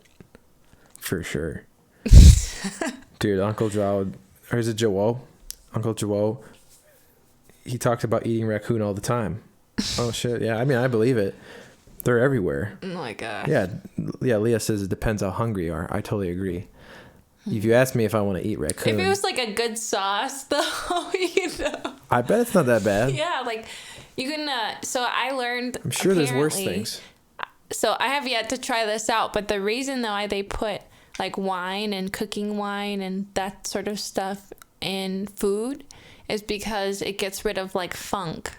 So like anything that's like stinky. Wait. So you're telling me that what did they put in? Like wine. They put in wine. Like Shaoxing. Because I always thought disco killed the funk, but now you're telling me that wine killed the funk? Stop. God. Boo. I didn't know that. Yeah, but honestly. Roadkill jerky. That's right. I mean, why not? If you look at it, like I'm sure someone would go and look at the roadkill and be like, this, if it's just a splatter of if disease. I was starving, I would eat it. But like I'm talking about if it's like oh, today, this most of it's in shape. It just got killed. It's not that bad. Like there's not any flies on it. Yeah, it's like a fresh kill. Yeah. That's like, yeah, or you could catch one. It doesn't even have, maybe ideally it wouldn't be roadkill. Do you think you'd be able to catch one? Like if you were like in the woods or. Catch a raccoon? Yeah, like to eat. Yeah, for sure, dude. I feel like humans are made for that shit. I'd be so scared. I'd probably die. They'd probably scratch me. Sleepsteak says rice wine for the way. For the win? Is that what you said? For the way. And Leah says spices were used to kill funk too. Yeah. Red or white? Trying to get my red sauce on lock. Oh my gosh. Red or white? That's hard. I guess red wine. I'll buckle down. Yeah, red wine's pretty good. I'm a fan. Especially if you're using red meat. Not that I advocate eating red meat. Why not? Because it's bad for you, bad for the environment. Haven't you ever seen Cowspiracy? I mean, I eat venison. That shit's red meat. Well, that's different. Like red meat, like beef. Yeah, beef and then pork. Well, yeah, I guess so. It's technically red meat. Fought a rabbit once. Leo fought a rabbit once. That's right. Oh my gosh. Yeah, I think like rabbits are scary sometimes. What? How are you scared of rabbits? They like bite. Oh yeah, one rabbit bit you. That's right. Rabbits bite. They got teeth. They bite when they're squeezing them too hard. Yeah, you're right. I was too young, I think. You want to tell everybody about your rabbit? No. How you? R.I.P. Yeah, I'm so sorry. It's fine. We brought it back. Yeah, that was for the best. Yeah, it's too young to be able to handle an animal like that, I think, and the gravity of it. We almost had a Lenny situation on her. Oh, what? Like Lenny, like Mice and Men. Oh, yeah. I think when it comes to animals and nature and being willing to like trap shit and shit, like, are you kidding me, dude? Or we almost had paella. I mean, dude, that's what humans are made for. That's what, like... I would like to try rabbit, I think. Yeah, I hear rabbit's not bad. Rabbit stew. Mm-hmm. I feel like humans are made for fucking capturing shit. And, like I feel like I would... You know, if I had to capture some shit, absolutely, dude. That shit's like gonna happen. Traps and like fire and shelter. Yeah, and bow and arrow, water, dude. Like a fucking stone, yeah, bro. Dude, like in a stone. You see some motherfucker on a tree. You get good at chucking stones. Yeah. You get fucking good. We are made for that shit, dude. We are made for projectiles. Absolutely. Projectiles. tile. Okay. We are made for it. Yeah, I mean, guns, our phones. Vomiting. Just trying to think of other projectiles. Darts. Darts are fun. Hmm. Projectors. Projectors. I got a projector somewhere in here. You gotta be careful because then you be put on the projector list or projectile list. I don't get it. Never mind. Yeah, I feel like I would go for raccoons are not scared of humans, but I feel like if in the woods they probably if I had are. a big rock, I feel like that would be the worst. Worse for what? For the raccoon, hopefully. A big rock? Yeah, like just a kerthunk kind of, you know. I mean, how are you going to kerthunk with a big rock's a lot to maneuver. You're better off with a smaller, more like focusing on marksmanship, you know. And or a net, maybe even. Chucking for good. Maybe I'd go for a net. Yeah, net trap, like just a simple trap. That'd be simple. Just put some food down there. Mm-hmm. As soon as they hit it. And then you can go in with the rock. Snaps a twig. Whatever, the shit fucking unfurls. Then you got raccoon for dinner. Raccoon fillets. Raccoon. With orange sauce. The orange sauce, yeah. I could dig that. I'd be down. Chocolate grasshopper, tasty or not? I would go for it. Yeah, it's chocolate. I would go for it. I feel like I would eat that, no problem. Grasshoppers are a problem anyway. You want to talk about pests. Grasshoppers. Yeah, there's a bunch of grasshoppers down by the river. And like West Africa as well at the moment. With locusts? Yeah. Yeah, I heard about that. That's too bad. I mean, there's something going on in every corner of this planet. Mm-hmm. Some crazy shit. So, fires, locusts, tsunamis, earthquakes, pandemics. It is, that's where we're at. Climate change is a bitch, man. Do we get urban coyotes and foxes in Milwaukee? Yeah, definitely. Yeah, they're around. I saw a fox. Well, it wasn't in the city. It wasn't a super urban, but it was down in Bayview. I saw a coyote in the urban area once. Yeah, there's coyote sightings but in River West foxes. here all the time. In the neighborhood that I live in. Foxes, you have to go out to the suburbs, probably. B Free says Africa's always getting the short end of the stick. Yeah. It's so big there. There's so much of Africa. Yeah, Congo, South Africa, Ghana, Uganda. Oh, dengue. Yeah, Sleep Six dengue. She's getting... Yeah, dude, dengue is something that I don't think America's really experienced. There were some cases in Houston a few years ago. Really? Actually. Mm-hmm. That's Singapore, or right? Something like that, or West Nile, isn't that Singapore, or is it Malaysia? But the oh boy, yeah, when it comes to dengue, yeah, damn, dude, I don't know. People are worried about COVID with the flu season coming up and shit, and it's like, well, how are we gonna?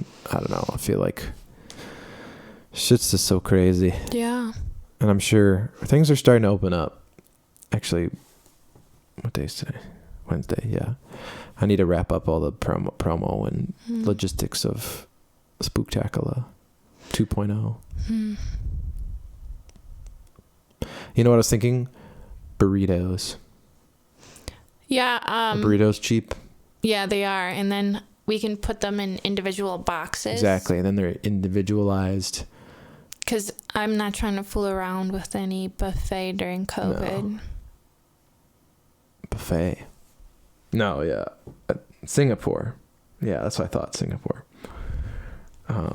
Because I'm assuming because of your English, perfect English. But I've made many a burrito.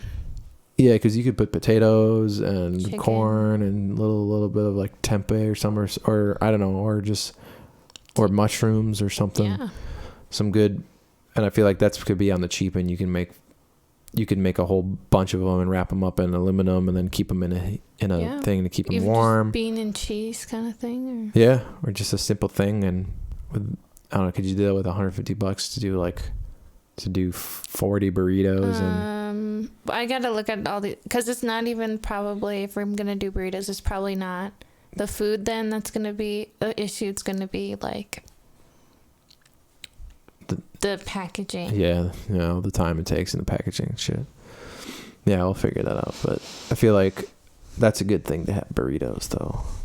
Yeah, and then you can eat it with one hand. Mm-hmm. Which is good. So you, I mean, are you gonna get tables? There'll be a few tables there. What kind of tables? We mean for serving or for like for sitting down and eating? There'll be stand-up tables. There's like a big coffee table with a couch. There's some other tables. It's not there's tables there. Okay. Talking about No Studios, this Halloween event that I'm gonna be announcing hopefully next week. I gotta finish the artwork and all the logistics and stuff, but I'm gonna get some food for everyone to enter. Are you limiting it to like 50 people? It's 40. The 40 capacity, but we'll see. I should probably. Yeah, no, that's even better. Don't need to air it. Yeah, that's I brought it up because it's like, well, when are the shows happening indoors again? And I feel like in Wisconsin here and across the country, it's gonna get worse. Everybody's going inside and everything, and well, that's what I mean. Is like people are gonna have to make a decision. Mm-hmm. People are gonna have to make that decision of like, are we going to go indoors or are we not? Or like, how are we going to do this? Because people have been going indoors already. Like stores have been open. Like this is going to be like, it still be a very socially distant event. Mm-hmm. Like there's still going to be, people are all going to be wearing masks. This is going to be a Halloween. Like everyone's going to be in costumes and masks, and like people will be socially distanced, limited to like very limited capacity. So there's you can make your mask into your like costume. Into your costume. Yeah, exactly. That'd be fun. So, yeah, but people are gonna have to make that decision. Keep a couple windows open. Yeah, who knows? I'm sure. I mean, yeah, we'll get that going. But when do you think you will release your book? Or publish it? After I'm done with the third draft. You think like end of 2021? Mm-hmm. For sure. It'll definitely be done by then. Maybe by the end of the year, do you think you can finish it? This year? Yeah. I'd have to work a lot harder. There's only 3 months left in the year. Holy fuck, dude. Mm-hmm. Yeah, I gotta get work on my album. I have a bunch of songs, but I just need to hunker down. Right? That's like almost the hardest part of it. It's just like, once you're sitting down and you're doing it in the moment, it's just like fine. But like, actually just making yourself sit down and like look at the work, so you know what I mean? No, yeah, you just got to put in the hours, and that's the thing is like I've been focused on so many other projects and things happening, and I've been working, I have a bunch of songs made, but I haven't, like, compared to some other years, I think I've spent more time off this year than some other years. So well, I mean, you were gonna go on two tours. Yeah, that's right. The whole thing is different. So, everything just changed. All that work that you put in. I remember you were emailing me about how you're booking the stuff, and I was like, "Geez." Yeah, there's gonna be two tours. Yeah. Although I've been seeing people are already going and touring in Europe for next year. So like Europe might even be a better thing to start with, because America is probably fucked for a while. So I'm like, until we get the vaccine, maybe I should book a European tour first before an American tour. I don't know. I just had that thought, I think yesterday, when I saw someone was announcing their European tour, and I was like, well, that must be happening then. Like in I think it was in, I forget who it was. I saw that announced it. A Milwaukee artist, I think. Yeah, there's a lot of cool Milwaukee artists. I really liked what you showed me today. What's her name again? The Velas, the fashion woman. Oh, Elena Velez, yeah. I was impressed. I mean, she's not a musician, but well, I mean, it's art. Right? Yeah, there's great. Yeah, there's great Milwaukee artists. And then, definitely. Who else? That's it. It's the only one. It's the only one. Maybe us, right? Yeah, there's plenty of good peeps from Milwaukee.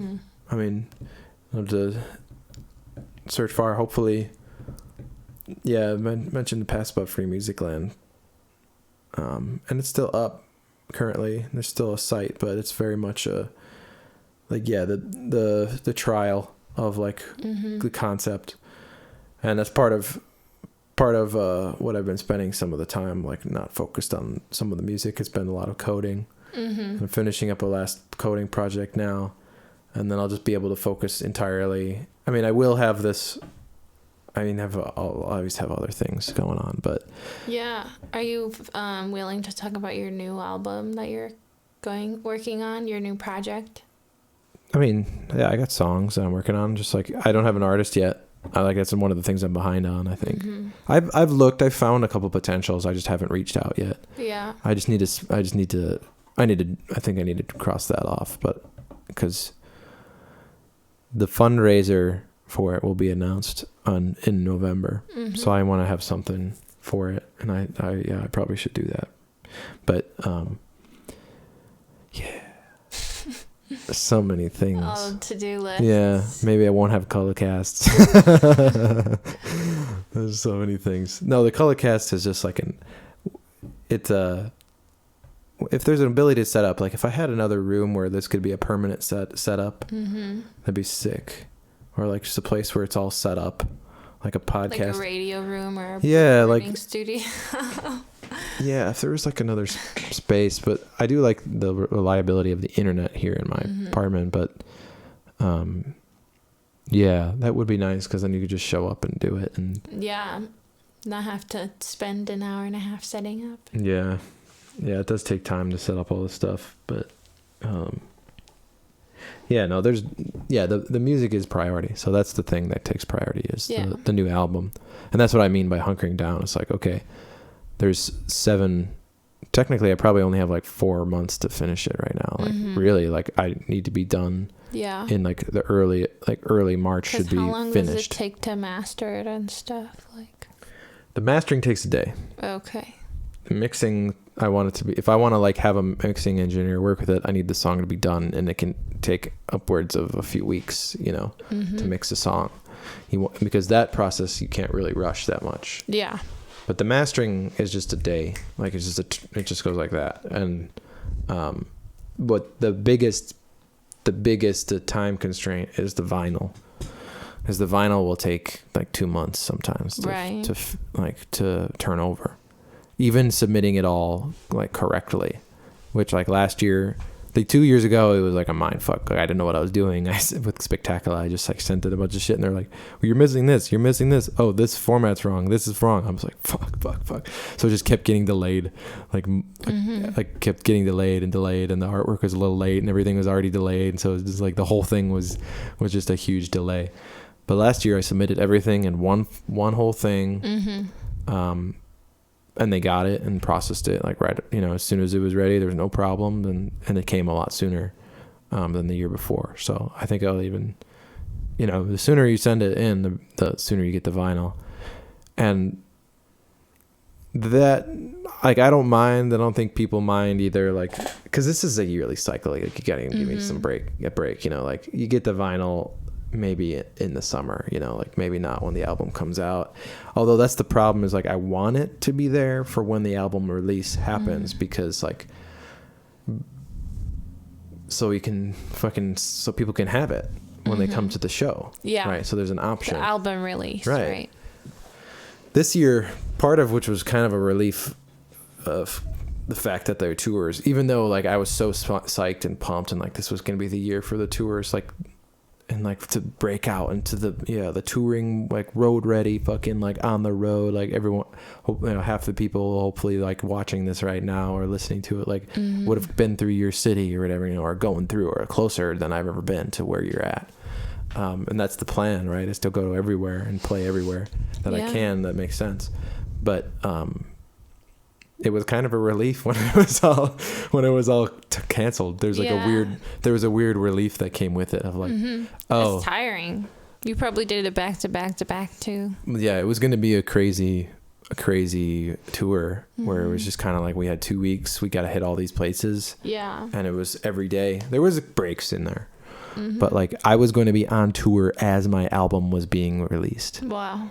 So like that's just the mind fuck. And it was all going around like me being at a festival in Joshua Tree, Nowhere show.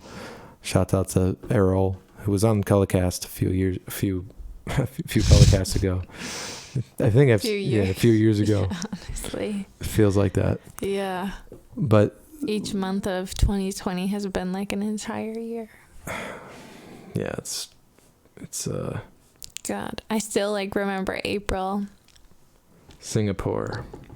Yeah, I'd like to go to Singapore though to play. That'd be sick. Play some music in Singapore and do Southeast Asia, do Malaysia, Singapore. Yeah, go fucking Thailand, go to Japan, or China. I don't know. That'd be sick. It's not my first to be totally honest. Or yeah, South Korea, dude. Mm-hmm. South Korea, I hear has got a. I mean, everyone knows K-pop and shit like. Well, I was thinking about Korean barbecue, but that too, man. It's so good. No, I think I want that for my birthday. It's Korean barbecue. Nice. Yeah. Beefree, you're going to be there in Joshua Tree? Nice. Well, next year. Next year, hopefully. Cross the fingers. But as far as Europe goes, that's England and Germany and Poland are the top three. Actually goes the United States, usually on Spotify. It's particularly, which is like the most group of people that are paying attention, but it's a different Spotify. I think there's a lot of Americans on Spotify, so USA, Canada, England, UK, and then Germany and Poland, and I think in that order is usually on Spotify. So if I were to go Europe, it'd be definitely UK and Germany. Whether I make it to Poland, I don't know. I'd go to Berlin. Yeah, absolutely. Just like all over Germany. And I'd like to do a whole German tour and a whole UK tour, or both. Or like France 1 week in too. UK, 1 week in Germany. But I see the thing is like, what I want to do is make it a whole fucking like. Yeah, I get the idea of like more bang for your buck, play in every city every day, but it just seems like craziness. Yeah, like you have to rest and you have to, like, your voice is your instrument. But at the same time, it's a different cost where it's like, that was a huge thing when I was with the band. It's like, yo, I can't afford to shack these motherfuckers up for twice as long just because it's cozy. Definitely. So it's like, that's part of why the fundraiser is so important versus like this year, especially because I don't have that van yet. And like, that will be, a part of it, but I have it already fundraised from last year. So like this year would be make it where it's like, man, okay, if we tour, these could be killer tours. They could be fun, relaxed. Because before we were going to be like, I don't know, see if we can stay in people's houses as much as possible. Like wait to the last minute to see if we can, to get a motel or a hotel. Yeah. Like to see if we can save, because with a group of people that adds up for 2 weeks. That's 12. That's 14 days where you need to shack up somewhere, and that's with 4 people. That's 2 rooms at a hotel, and that adds up. And how, especially not knowing how much you're gonna make in the first time touring. God, yeah. So that's how I feel about getting editors for my book and stuff, and like the album art and like all these upfront costs, and whether or not traditional publishing versus like self-publishing is like the right way to go. Like, I just want money, and I want my book in the hands of every nerd in like the world. For sure. Well, yeah, I mean, I get what you mean, but at the end of the day, I feel like if the money is the reason why you're writing the book, then this might be a shitty book. No, it's not. But I know what you feel. How you feel like having the resources to be able to like accomplish. Like, I made things. this. You know what I mean? Like, people talk about selling their songs. Like, you know what I mean? But it's not like that's not why they're doing it. It's like not because of the money. It's because they can't help but make songs, right? Yeah, you just kind of have to adapt to the system, and I think that it's inherently restrictive in the creative process to be always thinking about, okay, how much money am I going to get from this? And what's the money? But it's good for the like, you know what I mean? Like, you want to be able to provide for yourself, and like, you have to survive, as an artist, and that's the system we're in, right? So you have to play that game. Yeah, and intellectual property is valuable. Like, I mean, it's kind of like the opposite of what you said, but like, what in terms of like going, like, obviously I agree with you mostly, like, but going after people, suing them for like ripping off their songs or something, or like you hear about on Instagram, for example, there was like this one meme of Kanye kissing Kanye or whatever, and it went viral, but somebody who didn't make it, that's the account it went viral on, and so all of the revenue that the picture would have gained for her, it all went to this like random account for humor or whatever. So it's just like, yeah, you see that all the time on Instagram, right? Like, exactly. And that's the thing is like the people who need and deserve that, like, but the system is built for people to steal that, and that's the thing is like, like part of why I like the Creative Commons attribution thing is because like you can take it'll breed the culture of like, yes, you can share as much as you want, right, with whoever you want.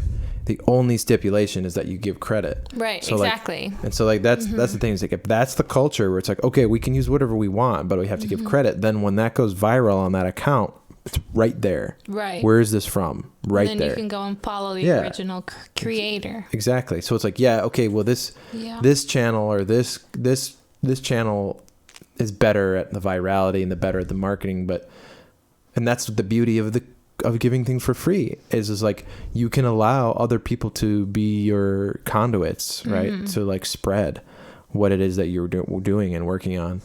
You know, that's why some people do watermarks on their videos and watermarks on their stuff. Like that's a way to like put on, be like, no, this belongs to this. So if someone looks at it, they can see it at least and look it up. Yeah. Like I said, intellectual property is valuable for sure. People should be compensated for creative work and intellectual work. And I mean, yes and no. Like, I know within the system, that's how it works. And so like if you're working in this system where you have the property, like you believe like this is my property, this idea, this intellectual concept is my idea, and you use it, and like therefore, to a certain extent, obviously, like it's so hard. But when it comes to art and like and music and all this shit, it's like I think ideally, like I was saying before, we don't own these concepts.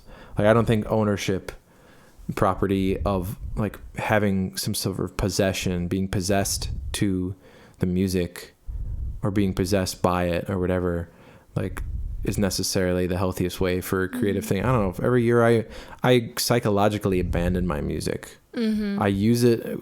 They just be, after I'm done, they're recordings and they're ways for me to like remember the past and like, and people like them and they're just out in the world and I'm exploiting them legally and monetarily, right, on internet, but I'm also giving them all out for free too for whoever wants to use them. I think that gives me, I don't know, that's what makes me feel better about it all. It's like, okay, well, I'm giving it for free, but also I can make money off it too, so why not? But psychologically I abandon it. Like I'm not tied to any of the songs per se. If somebody was to take one of your songs and say it was theirs, like, would that piss you off? I mean, yeah, if it was, because I still own copyright. Like it still exists. Like just like I give a free license out to people, but it's the credit part. It's the matter of the credit. Yeah. Like if they were to make a song and say like, this is a cover of a Cullah song, or like this is it's still within that system. So like until the system is changed, you still have to like understand the system and use it. And like if people are just gonna, that's the thing about the Creative Commons attribution. It's like you can't just take it and steal it without putting their name on it. You know what I mean? Like you have to give the credit in one way or another. If someone made an album of my songs and then like renamed them and then like released it, but then like said that then put my name on each of the songs. You know what I mean, or whatever. It's a lot Like, of work. like I guess it would be fine. You know, I guess I'd be like, okay, sure. But like when it comes to the actual mechanisms, But they wouldn't be giving you credit though. if they said what the original song names were, like, you know what I mean? It'd be bizarre, but like, I'm trying to think of an example when someone could use that, like take it. It'd be more like if they just took a sample of something and put it in and just gave me an attribution. Oh, that's a Cullah song that I sampled. Like, I'd be fine with that. I don't fucking care. I don't know. I don't know, dude. Who knows? There's a lot of things. I sure don't. Yeah. I sure do not know. What do you guys think out there in the crazy world of Twitch? You guys think it's good moving all these live streams to Twitch, or was anyone there on YouTube or Facebook before when we were doing it? I was doing these Cullah casts. Before I started doing the live stream looping stuff. Well, I did a couple things like looping on YouTube and Facebook, but then I switched exclusively to Twitch. It's just like a more interactive environment to a degree, and I was trying to build it, and I like what it can do. Like, I think there's a lot of expandability. You can make custom scripts and stuff that interface with it. But I don't know, everyone here is on Twitch, so I'm assuming you guys enjoy this platform. But what do you think? Do you think I should expand it back to broadcasting to YouTube and Facebook at the same time, and like feed the comments into here or something? Or I don't know. Do you guys have any? I'd be interested to hear people's thoughts. If you haven't followed already, you should follow. Oh, you should follow Clare on shoot, I can't chat this thing. It's Making Mellow. It's in the title, but I can chat. I can type this. I think it'll be. I wonder if you have it set up. No, yeah, it's not showing up. But that's the username in the chat. I just typed at twitch.tv/makingmellow, right? Yeah, follow Making Mellow. Follow Cullah Music. Ian comes out with an album every year, which some have deemed him a madman. Oh, I have 69 followers. That's so terrible. Yeah, Smokey Puppet says she prefers Twitch, but I'm not most people. I think we're missing a few YouTube viewers like Smokey. Yeah, she says she has issues with Twitch. I've heard that there's some issues that people have with their internet and Twitch and missing. Yeah, she'd be in here pretty often, but she thinks she has some issues with video. So, was it Be Free? Were you having issues with video before too, or were you just making it audio only or something? I forget, you mentioned something about that, but yeah, it's an interesting platform. I think it can grow it, and it'll be fun, and the more I draw people to it, I suppose some people will be good. But I know that there's a built-in audience on YouTube and Facebook, and I think I'll re-upload this stuff. Yeah, Leah says the Twitch app can be buggy at times. I agree. Well, at that, yeah, we got Claire's Making Mellow. Do you have any plans for going live anytime soon? Probably in the next week. In the next week. You have any plans for a scheduled thing or something? No? Not at this time. Do you want to, or no? What do you think? Sure. Yeah. That's very convincing. Yeah, I don't know. I guess it's just that it's really loud in my place. Yeah. It's really loud, and there's never really a good time. You have to do it at night? Yeah, but... Or early in the... What do you mean? It's just Dad that's there. Everybody's home all the time. Is Mom working? Nora's in school? Yeah, Mom is, but Nora's in her room because she has school. Yeah, but she's not noisy. I know, but I don't want to be noisy. You think you'd be noisy? I don't know. No, you would be noisy. How good of an entertainer am I? Does even sound if you yell loudness a little bit is equal in proportion to the entertainment? I wouldn't worry about the noisiness. I would worry more about their noisiness than your noisiness. Yeah. You know what I mean? Thunk, thunk, thunk, thunk, thunk. And so I think if you did it earlier in the morning, or if you did it later at night at like 10 or 11 or something for an hour or two. I feel like that'd be a good time. Or in the morning at like 8 or 9, like get up some coffee and just go and start it up. Word. Yeah. P. Free says you should definitely be making money for sharing your gift. I agree. In the system that we have now, when we require money to survive, I totally agree. That's what we need. Needs a very strong connection, it seems, for Twitch. Yeah, I've been hearing that. I've had issues. I've been trying to Chromecast Twitch and shit and be like, yo, check out Twitch. I did to my roommate. I'll say it to people. Check out Twitch, and then I pull up Chromecast and it just like doesn't even work. And they're just like, yeah, Twitch seems real great, guy. Like, okay. But Leah says, what's Claire's book about?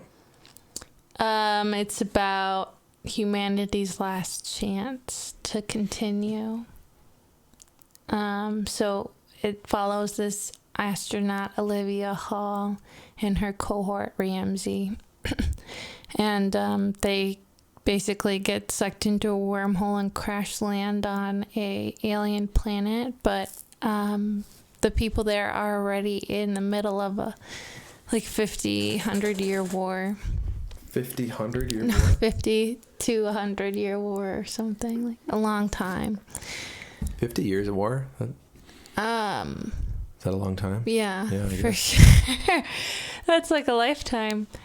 And so then she realizes that the Civil War isn't the only thing that she needs to worry about. Nice. So that's Leave it a cliffhanger. That's what my book's about. It's really been fun to write, and the editing process has been really fun and long. I'm enjoying it a lot more than I imagined that I would. How did you imagine it? I thought it would be terrible. I thought it would be like hell. But it's not bad at all. It's actually kind of nice going in there and like just patching it up, and making it better and polishing it, and because it's super rough right now. She says it sounds interesting. Thank you. Yeah, have you ever seen The 100? It's like this sci-fi TV show. The 100. Yeah. No. It's on Netflix. It's basically that crossed with Avatar, James Cameron's Avatar. Yeah. That makes sense. That's pretty accurate. I like it. You just say the blurb or whatever. Leave it with mystery. And that's good. You don't want to spoil too much of it, but it's cool. Alien magic, sci-fi, cool devices, lots of good world building. Weird alien animals. Yeah, fighting, very dramatic. This whole thing is very action and adventure, very drama, gripping novel. Thank you. I mean, once you have those transitions ironed out. I mean, it's really rough. But when you're in the moments and you read it, you're like, oh, this is gripping. But then it's tough to go from one to the other. But yeah, first book ever, first edit, Yeah, yep. So I think Fitzgerald had to go through a few books. How is it hard to get your stuff on Audible? Dude, you should totally narrate your book.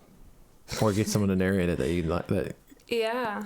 That seems like it's pretty good. What if I got Pro ZD to do it?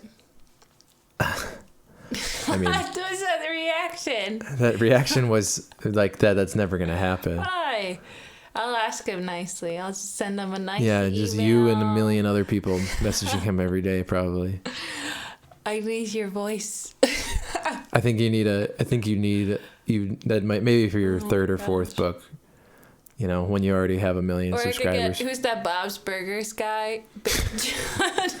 You should just get Morgan Freeman. No, he's so played out. But Jack Black. Yeah, I would love for Jack Black. Jack Black There's two. Both of them. Leah now she says she's an Audible junkie too, dude. That's not a bad look. Yeah. Like you should definitely think about that with your novel. Definitely. I bet it's not that crazy. No, and I'm gonna be reading it aloud a lot anyway, so. Yeah. In order to edit it. You got a microphone. If you only knew an audio engineer or something that could help you out with that. Yeah, so maybe you'll find someone. You're the Allstate guy. Yeah, dude. The Allstate guy. You can get that to navigate or to narrate. Dude, I'm so 100% there. Already way ahead of you. I already tweeted at All him. right, guys. We need your help. Everybody tweet at the Allstate.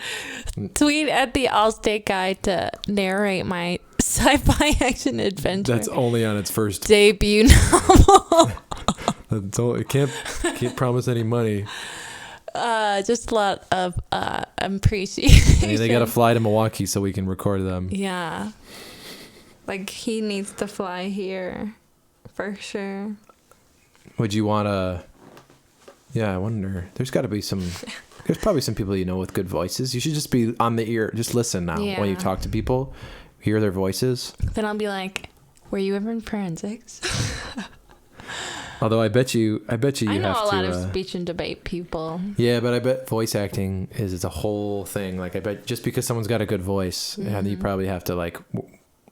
just that doesn't mean that they can translate that when they're in the booth and the lights on, right? And they're just like they might change their voice. I remember I used to get Olivia then went over to the spaceship and said, "Oh my gosh, Cole, that's a spaceship."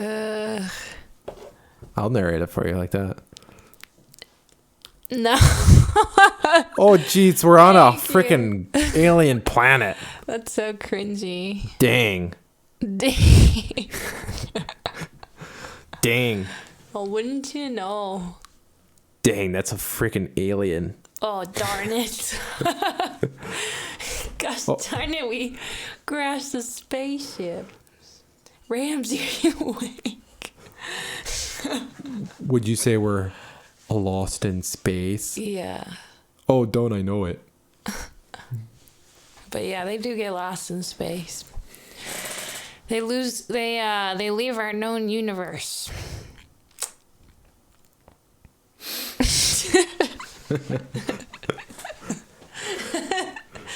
They leave it. They Hakuna Matata their way to paradise. Means no worries. Yeah. Well, that sounds great. Well, we got about 2 hours in. About 2 hours in. I think that's a good place to end it. I like to keep it around the 2 hour mark. But yeah, thanks everybody for tuning in to the Cullah cast, the last little minute impromptu Cullah cast. Now that things are starting to be okay, where people can be in the same room with each other, mostly Masks on. with Claire and I we interact quite often, so we don't really wear masks. But and I don't go anywhere, so the last time I went to a place with more than 50 people was the grocery store, and I didn't even leave my car. plus, this is like I did the curbside pickup. Definitely worth it, guys.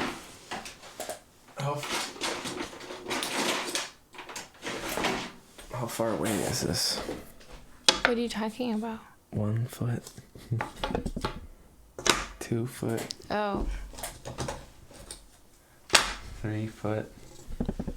So 4. we're 4 feet away from each other. That's pretty close to 6. It's okay. I think our 15 minutes are up anyway, right? 15 minutes of what? Being in a close space with each other. Is that 15? I didn't know there was a 15-minute rule. I saw it on the CDC's website yesterday. Weird. Yeah, that's why it's... Look at how the lighting changed so significantly with these two cameras. Oh, yeah. Like, they're so different. They're so drastically different. All the rules are so arbitrary. That's right. They're all so arbitrary. Are Like you a what the fuck, dude? Like, you can go into, like, we've been able to go, I guess it's like what's more necessary, but who's to say? That's what the weird thing is about it. It does seem arbitrary. It's like, how come it's still like really bizarre to go in to a building and stay there for an hour when you're watching music, or a half hour when you're watching music, but when you go into a grocery store, you can stay in there for hours, you know, and no one bats an eye. And like, it's totally fine. Or you go to the hardware store for hours. How long are you taking to get your groceries? You've never been in a grocery store for an hour? Well, like an hour, yeah, but not a couple of hours. I mean, you know, you go to Walmart, or you go to like Costco and shit. Like, there's a lot of shit you can buy at those. Go to those places. I went to Walmart once. I can guarantee you that people are spending hours in grocery stores. I believe it. Anyone looking for the right kind of cheese. Yeah, or walking into a restaurant with a mask until you sit down. Like, I get that. It's just like, yeah, it does seem a little arbitrary. Yeah, I just don't think that being inside with others is generally thumbs up. Well, October 31st, it'll be thumbs up for 40 people, and that's it. Guaranteed. What if I do that? Like, should I guaranteed Rona free? No, you sound like the president. Guaranteed Camembert cheese. God. Oh man, why'd you say that? I'm starving. My stomach already. Be free. Why are you taunting us? Gosh. At least follow us. We're going to be talking about food like that. How do you know? How do I know what? Not already. Oh my God. Because I didn't see who was in there. I can't see. Well, said we're gonna end it, so let's end this thing. Okay. Thanks everybody for tuning in, and Claire, thanks for being my 31st guest. Yep. On this. No problem. And I'm sure we'll be back. I'm sure there'll be a lot. I'm sure everyone here will hear from you again. Look out for my book by 2021. Yeah, and an album and all that jazz. All right, everybody. But not actually jazz. I don't do jazz. Everybody stay safe out there. Stay safe. Yes, stay safe. Stay safe, everybody. Bye. Bye-bye. Stay safe. Bye-bye.